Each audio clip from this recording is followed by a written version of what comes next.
Robertson, who saw his new side beat Cove Ramblers in the League Cup last week, was in the dugout officially for the first time as Derry faced in-form Sligo Rovers, who are looking for a fourth win in a row.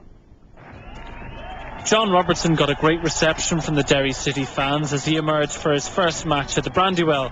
The new manager clearly has work to do. Derry had won only one of their last 10 league games before Friday and had a home record of 2 wins in their 8 matches. As is often the case when a new manager comes in, a reaction comes from the players, and it was most definitely positive for Derry. Eddie McCallion had their first chance on goal.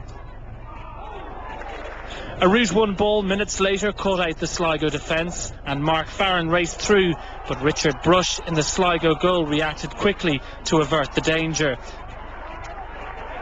A ball over the top once again caused the away defence problems. Brush was forced to come out to clear the danger. The ball rebounding to Farron, but he couldn't take advantage. Adam Hughes with the challenge. Robertson must have been happy with the start his side had made. They finally hit the front in the 34th minute when Gareth McGlynn broke down the right flank. The Rovers defenders failed to close him down, and he then delivered a perfect pass to Mark Farron, who finally got his goal after all his early endeavour. A Killian Brennan ball into Farron broke kindly for the striker, but just when he'd found himself some space, Brush recovered to block. Derry got a second goal in the 37th minute. Some neat passing found Farron in space on the left. He passed on to Brennan, who crossed, and Gareth McGlynn reacted quickest.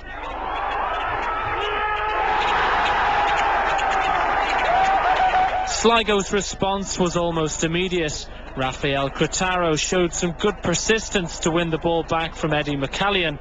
He crossed, Derry failed to clear properly, and Matthew Judge took advantage.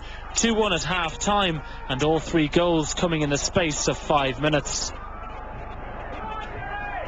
Undeterred after conceding, Derry continued to pile on the pressure after the break.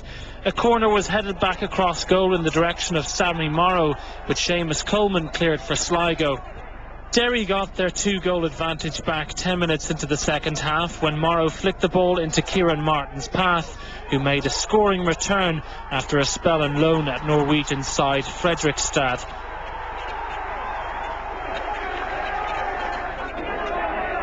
It was all Derry at this stage, and when McGlynn crossed it was only half cleared, but despite Barry Malloy's shot taking a deflection, Brush made the save. McGlynn on the Derry right was being given plenty of space, and he was used again. His cross to Kevin McHugh at the back post was perfect, but the substitute's header went left, much to his frustration. Sligo still weren't out of this match, and the in-form Matthew Judge was always providing an outlet for his midfield. His shot on this occasion didn't overly concern Jennings. Disappointment for the former Irish under-19 international. Derry's second sub of the game, Kevin Derry, released Farron on the right. His dangerous ball was scrambled away.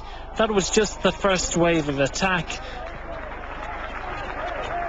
The ball returned. Seamus Coleman then tried to clear, but it was only as far as McGlynn, who found Farron, and he had his second and Derry's 4th goal.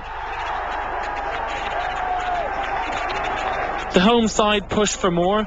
Jamie McKenzie blocked McHugh's initial attempt, and his second shot wasn't too far off. There was still time for one last attempt, but 4-1 it finished, and a successful start for John Robertson, who was happy with his team's performance. Tonight the lads showed that we asked them the question, are you going to feel sorry for yourself, or are we going to get a league campaign up and running? We asked them to look deep inside themselves for inspiration, to go out there and give me an answer, a definitive answer as to how ambitious they were, and tonight I got an answer. Tonight I think Derry have done very well on the night. Obviously congratulations to John. It's his first game in charge and it was a good win.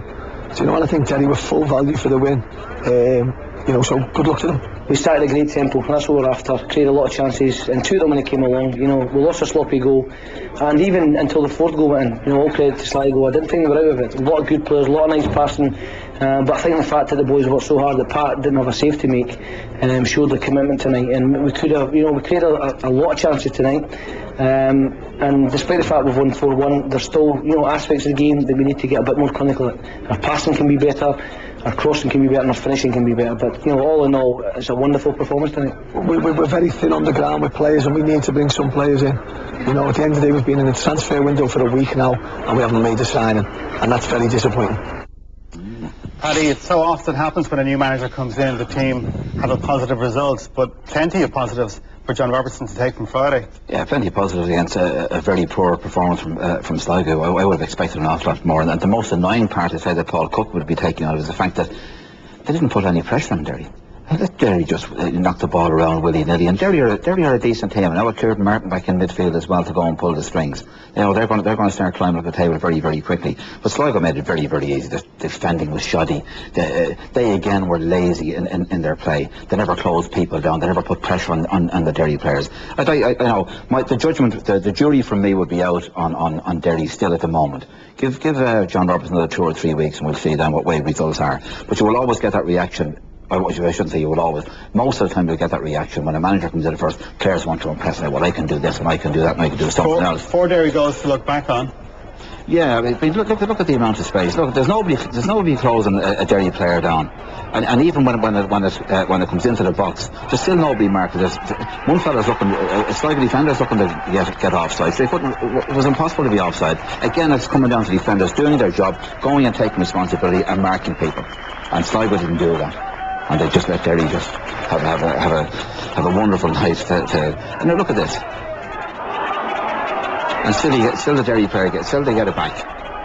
And they're going the rampage again. And there's nobody, and if anybody tells me that's closing down, that's marking people, then forget about it.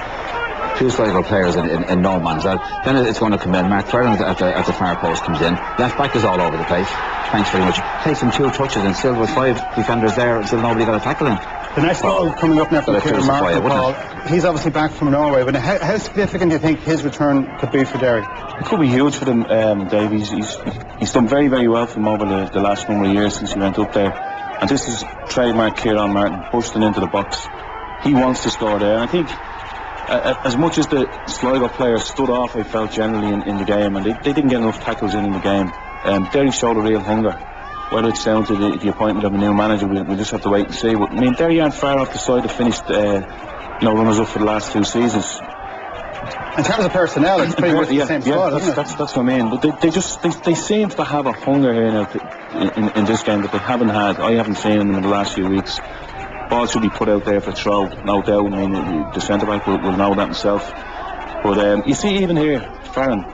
His determination to get in there and score. I mean, a few weeks ago you might have seen Mark Ferland just hanging out and hoping the ball had dropped to him, but they seem to have a real hunger and determination. Maybe they've got the wake-up call now that they've required all season. They're obviously in the semi-finals of the League Cup now, the last 16 of the FAI Cup. In terms of the league, I mean, he was asked, John Robertson, what is his aim now. He said to win every game. I mean, that's probably too far-fetched, but I mean, that has to be his aim. But do you think that Derry can be ruled out of the title race surely at this stage, or do you think there's enough games for them, because they would have to go on an unbelievable run? I can't win the league. And John and Pat would have to have absolute nightmares. They'd have to lose all their games, and Derry would have to win every one of their games. So I think that would be an impossibility. But they can certainly garner something out of the league, or it's still in the FA Cup, as you say. I think they'll have a big say in where the league title goes, because no teams will fancy going up to Brandywell now, and they'll take points off the top sides, no doubt.